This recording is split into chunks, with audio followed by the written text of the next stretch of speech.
Well, good morning, folks. Great to be here during Stampede Week as we Albertans are celebrating leading Canada out of the COVID crisis and into economic growth. Fantastic to see yet more positive economic news about our tech sector and film and television. I just finished a roundtable with key leaders of the oil and gas industry who are experiencing strong prices and a lot of optimism. So we're seeing and feeling that all around the province. Today, I'm here to announce an important step forward in direct democracy, giving Albertans more power to make decisions on big issues that matter to them and to our future. In the last election campaign, our government was elected on a commitment to let Albertans say yes to a fair deal by having a vote on equalization in the Canadian Constitution. And I'm pleased to confirm today that is a promise made and a promise kept. On October the 18th, as we committed to in our platform, Albertans will be going to the polls to vote on reforming equalization, on saying yes to a fair deal, on making the principle of equalization payments, on removing that principle from the Constitution to maximize our leverage as we fight for a fair deal on all fronts and fight for a strong Alberta economy. We also committed to Albertans in the last campaign that we would renew the tradition of Albertans electing their representatives in the Senate of Canada, the upper chamber of Canada's Parliament. We Albertans have always been champions of democracy in the Canadian Federation and of Senate reform in particular. We've had 4 Senate elections in our history and 5 senators chosen through those elections who actually were appointed to Canada's Senate, 2 of them who serve there right now. So I'm happy to confirm another promise made and another promise kept. Albertans will be given an opportunity to choose their senators to sit in the upper chamber on October the 18th. In fact, I raised this issue with Prime Minister Trudeau during his trip to Calgary last week, asking that the 2 current vacancies in this Canadian Senate for Alberta be left open so that they can be filled by the top 2 vote getters of the Senate election on October 18. I'm also pleased today to announce that Albertans will be given an opportunity to vote on whether to end the practice of changing our clocks twice every year on the question of daylight savings time. Now, Minister Glubish will have more to say about this. This is an issue, actually, that Albertans have voted on twice in referendums in the past, back in the 1950s, and they chose the current system, which has us changing the clock once a year. But British Columbia, our province to our west, has decided to stick with 1 clock year-round, just like Saskatchewan always has, and neighbouring states to our south and territories to our north have all decided to stick to 1 clock. So we think it's a great opportunity for Albertans to speak to an issue that will affect them in a very direct way. As you know, following the re-election of Justin Trudeau's government in the fall of 2019, Albertans were rightly frustrated to see a Prime Minister elected after having openly campaigned against Alberta and our largest job-creating industry, our energy sector. And that's why Alberta's government appointed the Fair Deal Panel to consult with Albertans about how we can get a fair deal in the Federation. And 2 of the recommendations coming out of the Fair Deal report were that Alberta pursue the potential creation of our own provincial pension plan and of an Alberta provincial police force, just like Quebec has. Of course, Ontario, Quebec, and Newfoundland all have their own provincial police forces that provide strong, effective, and accountable community policing. And, of course, Quebec, since the mid-1960s, has successfully operated its own public pension program. So we have done significant research into these 2 big ideas about how to build a stronger, more resilient Alberta. And Ministers Tays and Madhu will be speaking about the work that's been done to date and more work that is yet to be done before we consult directly with Albertans in the future. We want to get those big issues right. We don't want to rush them. They are both complex issues. I think they both hold enormous potential for a stronger and more prosperous Alberta. I'll just close before referring to my colleagues here to the importance of the equalization referendum that we'll be facing on October the 18th. Alberta has been the engine of Canada's prosperity in recent decades. We have contributed, through our federal taxes, over $600 billion to the rest of Canada. And I believe Albertans are proud of the role, the nation-building role that we have played. We, Albertans, are happy to share some of our good fortune when times are good here but bad elsewhere. But what we find very frustrating is a system which has had us contributing, on average, $20 billion a year net through our federal taxes to other provinces, even while we have been living through a prolonged recession, a period of economic decline and stagnation, with high unemployment, lower incomes, and huge provincial deficits. And yet we have been, through our federal taxes, through the ever-growing, for example, equalization payments to one particular province, we've been contributing to other provinces with higher rates of economic growth, lower rates of employment, running big provincial fiscal surpluses. It just isn't fair. And what is particularly unfair is to subsidize public services in other provinces that have stood in the way of the development of our resources, the key industry which helps to pay for the equalization and all of the other fiscal transfers in the Federation. So October the 18th is a chance to say yes to a fair deal, to give the Government of Alberta more leverage as we negotiate for a fair deal in the Federation. This is something the vast majority of Albertans, I believe, support. It's a chance for us to speak to our fellow Canadians in a friendly way and to remind them of the huge generosity of Alberta taxpayers in recent decades, and simply to ask for the ability to develop our economy, our resources, to create jobs so that we can continue to share some of our good fortune with the rest of Canada. With that, I'm going to turn the podium over to Minister for Service Alberta, Nate Glubish, who will speak about the forthcoming October 18th referendum on daylight savings time. Nate?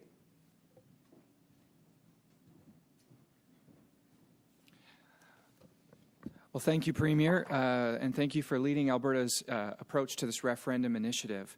When we first asked Albertans in a survey in late 2019 about whether or not to stop changing our clocks and to adopt daylight saving time year-round, we received more than 141,000 responses in over a 3-week period. And since that time, my office has continued to receive a significant amount of questions and correspondence on this very issue.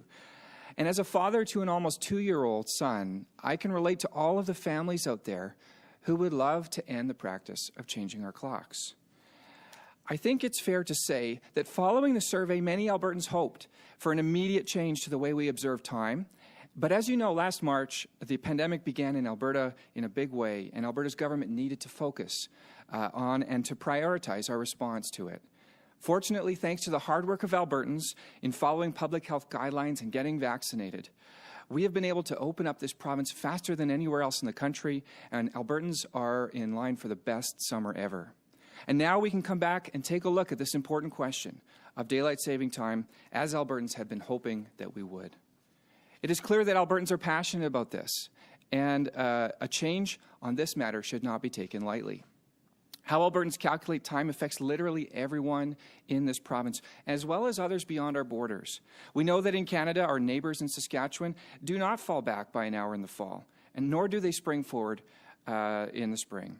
This makes things interesting for the border city of Lloydminster, which, with the Alberta time zone extending beyond its borders to include the entire city. Last spring, the Yukon changed their clocks for the last time, opting to stay permanently on summer hours. British Columbia has passed legislation to stay on permanent summer hours, although they have not yet enacted their legislation. They will change their clocks for the last time when other jurisdictions in the Pacific region are ready to do the same. Similarly, Ontario has passed legislation to stay on permanent summer hours, though they will only bring that legislation into force when Quebec and New York State take the same decision. South of the border, a debate on ending the twice-annual time change is also growing. To date, up to 31 states have had or are having a debate on if they should stay on permanent summer hours, and of those states, 17 have passed legislation or a resolution to adopt daylight saving time permanently, including Montana, Washington, and Oregon. If we go even further away, debate is also taking place in the European Union, which is the only other region in the world where seasonal time changes of this nature are common. But there's a lot to consider before Alberta brings an end to the seasonal time changes that have been a practice here for decades. I often hear from Albertans who want to stop changing their clocks, but I also hear from Albertans and concerned business owners and representatives who have concerns about moving away from the seasonal time change. For instance, we know that airlines and airport authorities are concerned about the impacts that this could potentially have on their schedules, as are members of Alberta's tourism sector. Professional sports organizations with ties to national broadcasts, such as the NHL, have also expressed some concerns. For any industry that relies on a consistent schedule to operate, changing the way that we set our clocks in Alberta would be a fundamental shift. This is one reason why it is so important that we enable all Albertans to have a say in how Alberta observes time. It is also a critical reason why we should not rush into anything, but give businesses and families time to prepare and adjust. Right from the time I first announced an online survey for Albertans to complete, I said it was important that we synchronize as much as possible with other jurisdictions, which will help us to mitigate many of the potential impacts. There's no question in my mind that many Albertans would like to stop changing their clocks twice a year. It would make good sense to remain on daylight saving time, if for no other reason than because we want to remain synchronized with our neighbours as much as possible. And the debate taking place by our neighbours and others across Canada and the United States is centred on permanent summer hours. Service Alberta will continue to research the potential positive and negative impacts of ending the time change and to examine ways to mitigate any of the challenges that may arise. But our next step is to ask Albertans a clear question about ending time change using the most robust survey tool we have, which is a referendum. And so on October 18th, when Albertans go to the polls to elect new municipal governments and school board trustees, we will also be asking them about this twice-annual time change. We want every Albertan to have the opportunity to tell us what they think, which will help us to make the best decision possible and to represent the interests of the people we serve. We will be taking the summer to finalize the specific question that Albertans will be asked, and it will be really great to hear from much more than just the 141,000 Albertans that participated in our survey in 2019. I'm looking forward to seeing what all of you have to say about this and where it will lead us. Following the referendum on October 18th, I look forward to sharing those results with you. Thank you, and I'll turn it now over to Minister Taves.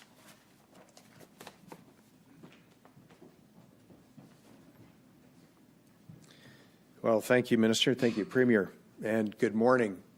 I'm here today to let Albertans know that a potential Alberta pension plan will not be on the referendum ballot this fall. As in reference to the Premier's comments around the Fair Deal panel, in August 2019, the Fair Deal panel made recommendations to, and I quote, to develop a comprehensive plan to create an Alberta pension plan and withdraw from the Canada Pension Plan. Subsequently, provide Albertans the opportunity via a referendum to vote for or against withdrawing from the Canada Pension Plan and creating the Alberta Pension Plan. As such, Treasury Board and Finance, through a competitive process, selected Morneau-Chappell, now known as LifeWorks, to undertake a detailed analysis of the costs, benefits, and structure of a potential Alberta pension plan. An Alberta pension plan is a very complex and multifaceted issue, and the important work of completing a full actuarial, econometric, and structural analysis so that Albertans can make an educated and well-informed choice is ongoing. We look forward to sharing our findings with Albertans when the work is completed. And as we've said before, Albertans will have the final say on whether or not the province establishes an Alberta pension plan. Now, I believe an Alberta pension plan continues to hold great promise and opportunity for Albertans today and in the future. But it's critically important that we do our work to ensure that Albertans are well-informed so that they can make a well-informed choice when we take this to referendum. Thank you.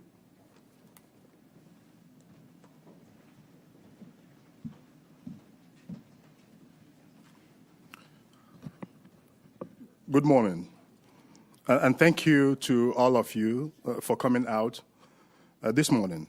As the Premier has explained, our government views the referendum questions as an important way for Albertans to have a say in how our province is run. By allowing Albertans to voice their approval or opposition to matters of public interest, we are encouraging them to become more active and engaged citizens. As you know, there will be 2 referendum questions this fall on equalization and daylight saving time. In the weeks leading up to today's announcement, there has been some speculation that this fall's municipal elections would include a question about creating an Alberta Provincial Police Service to replace the Lcmp. I can confirm today that while we did consider including such a question, it wouldn't be asked this fall. But to be clear, we are not ignoring the aspirations of Albertans who desire a made-in-Alberta Provincial Police Service, nor are we rushing to implementation. We are taking a serious look at this. Although this is a unique opportunity to improve how provincial policing is delivered to Albertans, particularly those living in rural areas, we need to take the time needed to conduct additional study and hear from all stakeholders. Through the Fair Deal panel, many Albertans who are policed by the Lcmp told us clearly that they want to see Alberta build its own provincial police to improve policing in all our communities. Alberta's government has an obligation to listen to these concerns and explore how a police service designed and made in Alberta, not Ottawa, would improve the safety and security of Albertans and their property and communities. We also are planning to consult more with stakeholders and seek out local policing perspectives as part of understanding the implications of establishing an Alberta Provincial Police Service. Transforming Alberta's law enforcement system in this way would entail many operational, logistical, and financial details, which is why we are taking the time to continue looking into it as part of determining what the next steps would look like. And obviously, we still have the ability to ask Albertans at some future date. Thank you for being here. With that, we're open to your questions. Thank you, Minister and Premier. So now we'll go to questions and answers. If you could just do 1 question and 1 follow-up, that would be great, and state your name and outlet. So we'll start in the room, and then we can go to the phones. Are there any questions in the room? Go ahead. For the Premier. Hi, Elise Fonchio with CBC. I'm just wondering, are you planning to release the reports that you've commissioned regarding these questions, including the ones that aren't on the ballot this fall? Yes, at an appropriate time. We have a significant research that's ongoing with respect to both the pension and police programs for Alberta. And in the case of the pensions, there's ongoing actuarial analysis, legal analysis, structural and econometric analyses. We are actually doing kind of redundant reports because this is such a big and complex issue. And we want to present, when we release these reports, we want to present Albertans with as much information as possible so that they can make an informed decision. Similarly with police, the idea of an Alberta Provincial Police Force, I think it holds great promise for improving community policing, response times, and improving policing with Indigenous communities. But we came to the conclusion that more work is needed. In particular, we engaged, was it Deloitte Touche, PricewaterhouseCoopers, excuse me, to engage in a technical review. They came up with some very interesting recommendations. I know Minister Maddy will be releasing that report in due course. And that's the same firm that did the review for the City of Surrey, British Columbia, that guided their development of a municipal police force pulling out of the RCMP contract. A lot of very interesting information, but we acknowledge that there's a need for much deeper consultation with First Nations and with municipalities, given how much this would, the consequences this would have for them. So we think taking a bit more time to dig more deeply into those kinds of consultations is the right thing to do at this point. And then just a follow-up quickly, shifting gears a little bit, what has the Infrastructure Bank told the province about what it's considering when it comes to the Calgary-Banff rail line? Well, our cabinet has approved having Invest Alberta pursue a feasibility study with the Canada Infrastructure Bank on a prospective Calgary to Banff tourism rail service. We think it holds a lot of great potential for a number of reasons. First of all, just to improve the overall tourism experience for the crown jewel of Canadian tourism. Secondly, it would actually reduce emissions and get more cars off the road, which would also be good for wildlife and just the natural habitat in Banff National Park. We understand Banff Park has the highest emissions, CO2 emissions of any major park in the world. That's because of all the car traffic, and this would take a huge number of vehicles off the road, while simultaneously improving the tourism experience. We also think that it would help the mountain parks address the longstanding challenge of labor shortages. The federal government, Parks Canada, is not approving any significant new construction in Banff, and that means there's always a housing challenge, and there's always a labor challenge. And so if a rail service could help to bring folks who are currently unemployed or underemployed in Calgary and Canmore, for example, and perhaps Morley from the Stoney Reserve up to jobs that are available in Banff, that would also help to create jobs. Of course, it would also create construction jobs in the development of the project. And I know that Banff is considering a long-term vision of being a much more of a pedestrian experience, like similar mountain resort towns in Europe. So we think the concept holds a lot of potential, but we need to ensure that due diligence is done. And that this project makes good financial sense. Canada Infrastructure Bank, we appreciate their interest. We've been working with them for the past couple of years, and now we're taking the next step forward on a very serious feasibility study. To the Premier, Kean Bexley with the Counter Signal. Are you concerned that urban voters will pose an obstacle to removing Trudeau's RCMP from Alberta? It's largely rural voters that want to get rid of them because they're subjected to the RCMP. Calgary. Well, that's a good question. We haven't made any final decisions yet about this. We want respectfully to engage our First Nations communities in Alberta about the implications of changing the administration of policing.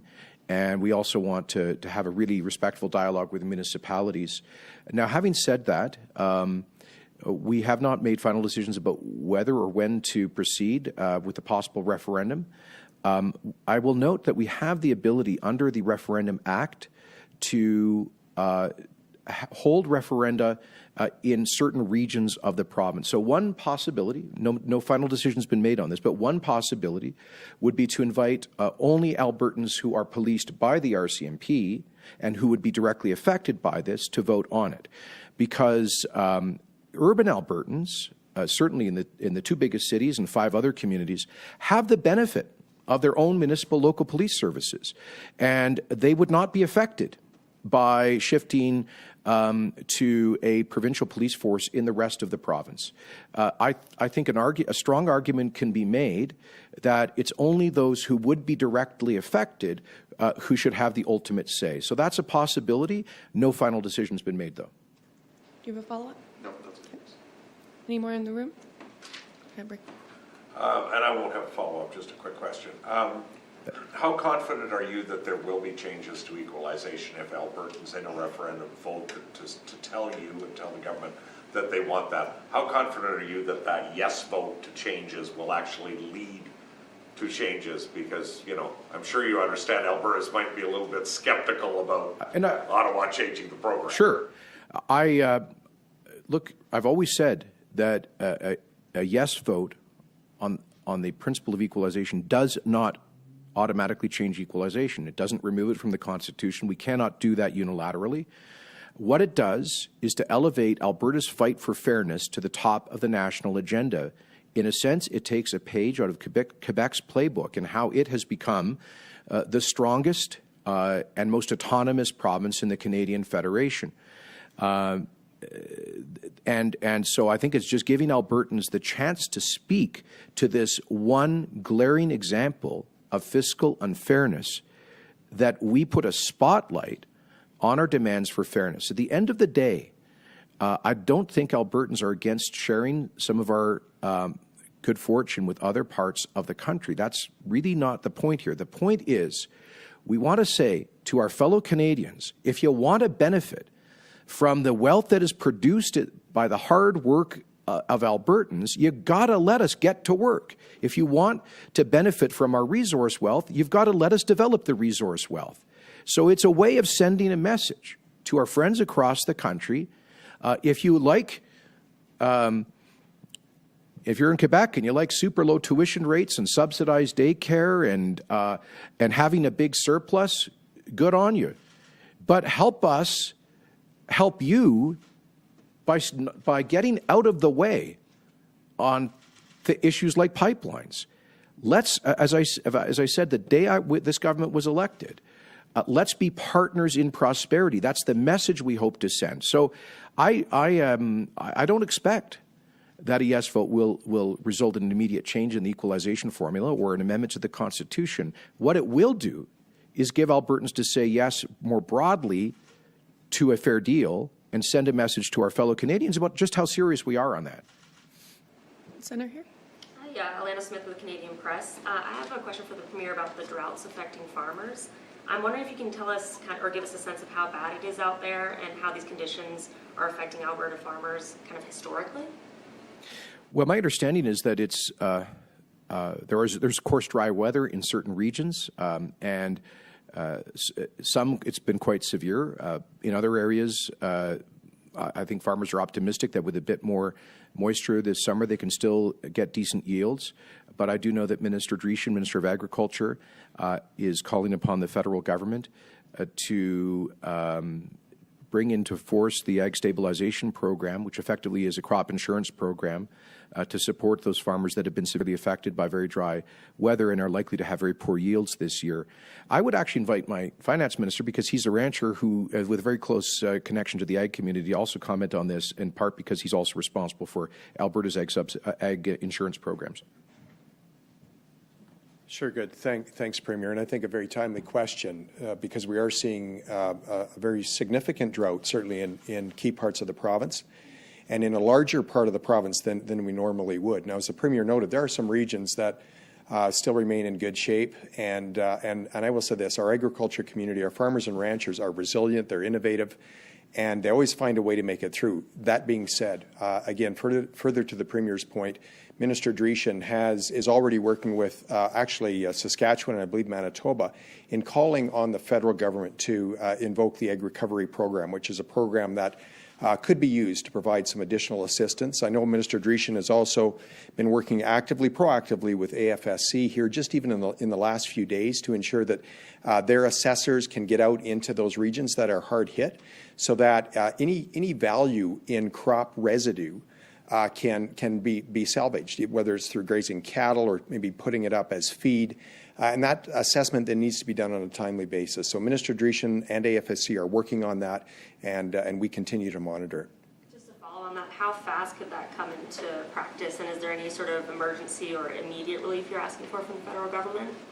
Well, again, the Ag Recovery Program is a program designed to effectively provide funding, and through what would be a specific targeted measure related to the challenge. So I believe it should be able to be developed reasonably quickly, but I think really right now the most acute need is to ensure that AFSC can be out in the field ensuring that they're assessing crops so that farmers with crop insurance can in fact then utilize the residual value of that crop and know that their crop insurance will back them up. I think we'll go to the phones now. Operator, can you please put through our first caller? Andrew Lawton, True North. Good morning, Premier. I wanted to follow up on an earlier question that was asked from the room regarding the equalization referendum. Right now, the federal government is not committing to respecting the results of Alberta's Senate elections.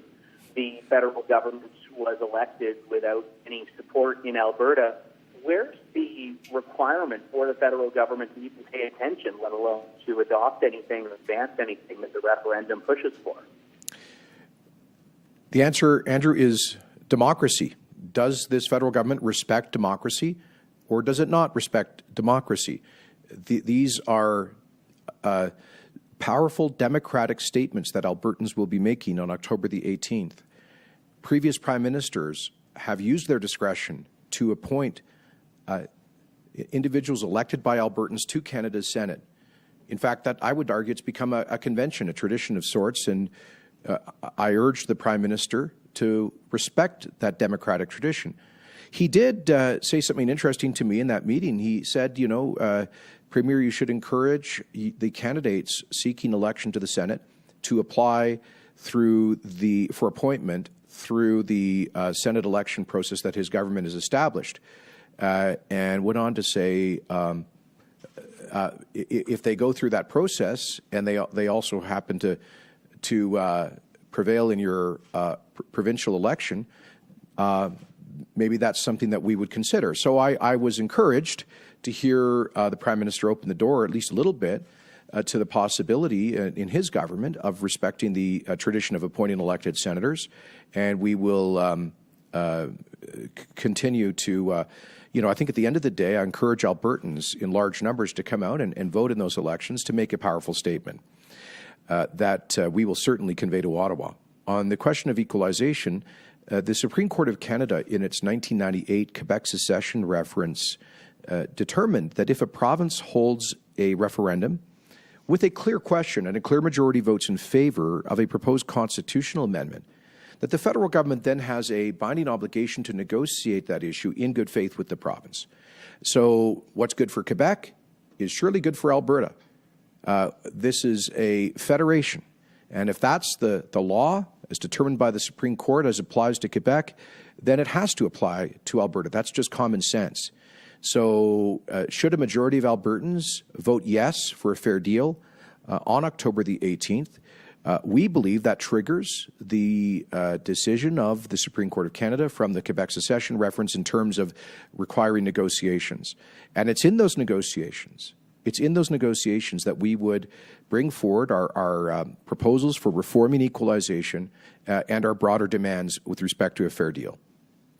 It doesn't stop us, I should add, Andrew, it does not stop us from continuing to fight on multiple fronts for this province's economic future, as we are doing, for example, through our own constitutional challenge of Mr. Trudeau's No More Pipelines Law, Bill C-69, in a reference that is pending before the Alberta Court of Appeal.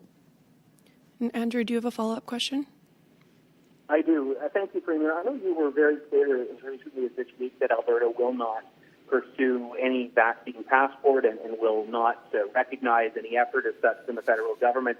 I wanted to ask about the local business level. If an individual business in Alberta were to require proof of vaccination for its clientele or its staff, where would that fit into your vision, either legally or morally?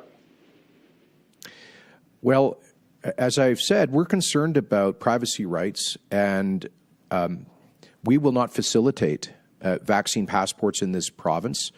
We believe that certainly for receiving government services, for example, it would be inappropriate to require people to disclose their personal health status. Requiring that people disclose their personal health status can only be done under Alberta law for very narrow purposes, like, for example, applying for life insurance, things that have a very legitimate and narrow purpose. So a broad requirement that people in the population disclose their personal health information would, in our view, be a violation of the spirit, if not the letter, of the Health Information Act and the principle of protecting people's privacy. So I would discourage businesses from going down that route. On the other hand, if individuals choose voluntarily to share with a business evidence about their having been vaccinated, I guess that's their choice, but we aren't going to take any steps to facilitate that in a formal way. And we did consider, potentially bringing forward legislation, but again, our view was that privacy is already protected under the Privacy Act and the, it's actually called the Freedom of Information and Protection of Privacy Act in Alberta, and the Health Information Act. And we would just suggest that employers look very closely at those privacy rights before they potentially infringe on people's privacy rights. Okay, I think we have time for 2 more questions, so we'll take one more from the phones and we'll finish last question in the room. So, operator, can you please put through our next caller? Lisa Corbella, Post Media. Yes, thank you. This is a question for Minister Glubish.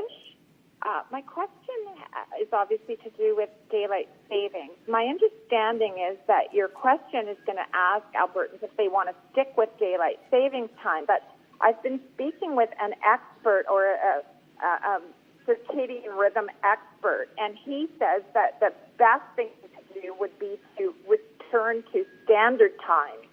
So I'm wondering if you're considering keeping the time to standard time and not to daylight savings time. Apparently, cancer rates will increase, diabetes will increase if we stick with the daylight savings because of delaying the time that morning starts. So I'm just wondering where you stand on that. Sure. Well, thank you for the question. And just to be clear, we're still working on the final wording of the question to ensure that we're bringing a very clear question to Albertans. And we're very much looking forward to hearing what Albertans will have to say on this. We know that everyone has a strong opinion on this, regardless of where they land. And we're going to want to hear those opinions. And that's what this referendum will help us to do. So at this time, we do not have the final wording of the question, but we'll be sure to share that with you as soon as it's ready. Thank you. Do you have a follow-up, Leisha? I do. So you were mentioning that when you had those poll questions on the website, that option wasn't offered. So you didn't give the option of sticking with standard time or natural time. I'm wondering, is that on the table? And have you consulted with the experts about what's best for humans in terms of what time zone we're in?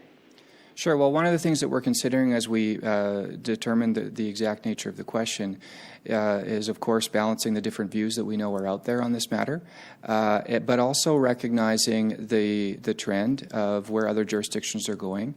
I've said before that there's a danger of acting in isolation on this, to be the only ones moving forward, regardless of what our choice. But there's just as much of a danger of not acting in isolation. So, as I've said, there's a growing trend of other jurisdictions across Canada and in the U.S. who are focusing on standardizing on daylight time, on summer hours year-round. And it would be it's important that we consider that as we determine exactly what our question will be. One more. Go ahead, Chris. Hi, question for the Premier. Premier, you've been talking to oil patch CEOs this week. I know encouraging them to spend more money on capital spending to create more jobs, and I'm wondering what kind of commitments are you getting from them that they're going to spend more money this year and in 2022, and what can your government do to get more money coming? Great question. In fact, we just met this morning with CEOs of a number of major oil and gas producers from the conventional sector, and we'll be meeting right after this news conference with CEOs of the oil sands producers, and then later today, I believe, with the service industry. And we have a consistent message, which is Alberta's government has fought hard for a future for our energy sector. We have worked with the industry to cut job-killing red tape. We have fought hard with the federal government to help save billions of dollars for the industry with policies like equivalency on the major emitters levy, on methane regulations. We managed to get the federal government to remove gaseous fuels from the Clean Fuels Standard. We got the $1 billion for the well site reclamation program. We got equivalence. We got the Species at Risk Act equivalency that avoided massive sterilization of land in northern Alberta, and much more. So our point has been that we've done everything we can to ensure a bright future for our energy workers, and now with strong prices and good future prospects, we hope the energy industry will do its part, because after all, part of my message is the resource that they develop belongs to the people of Alberta, and the people of Alberta have got to see some benefit when these companies are able to repair their balance sheets from the crisis last year. When they've got strong cash flow and good profits, we want to see that reflected in additional exploration and production and capital spending and job creation. I think they're hearing the message loud and clear. Some of them told us this morning that they're still working on repairing the damage done to their finances during the price collapse last year. But they are they're looking forward. I think the consensus I heard today is they're looking forward to a gradual expansion of their upstream activity. Some of them are hiring more people, and they expect to see that. I think what they were really saying was a kind of gradual ramp up in employment as opposed to a sharp increase. Some of them were expressing concern about labor availability, and I heard the same thing visiting rigs in Travis's riding in the GP area last week. So my response was, well, there's one solution to a shortage of labor, and that's wage inflation. And I think after the cost cutting of the past 5 years, the market has to respond with some higher wages and more generous contract terms with service companies. But that's up to them. It's a market. Those are market decisions. At the end of the day, I'm just reminding them that Albertans own the resource, and we sure hope that they'll see some employment benefit from these good prices. Investors have been telling the companies, at least that's what they're saying, is that they want to see return on capital. They want to see money in dividends and share buybacks. They don't want to see money spent on more production. So what are you prepared to do to make sure that they spend more money, other than just ask them to spend more money? Well, to paraphrase Wilfrid Laurier, right now we're using the sunny way of persuasion. I think these companies understand that they have in Alberta's government a defender of their industry, and Albertans support the industry, but they do want to see some benefits in terms of growing employment. So we'll just continue to remind them of that. This is an industry, you know, we want to have a productive relationship with the industry, but it's got to result not just in strong royalty payments to the Alberta Treasury, but in strong employment returns to working Albertans, and that's a message we'll continue to convey. I get it. Of course, investors want to see strong returns, and they're getting that. I mean, I think you're seeing very strong, almost record cash flow, potentially record profits. Understandably, there is still an overhang from the past 5 years and the crisis of last April in particular. But at the end of the day, you know what? I think most forecasters foresee a global shortage in energy supply because of a scarcity of upstream investment around the world in the last couple of years in particular. So I do think they will need to increase their capital programs to meet that growing future demand. Perfect. Okay, thanks very much, everyone. Appreciate it.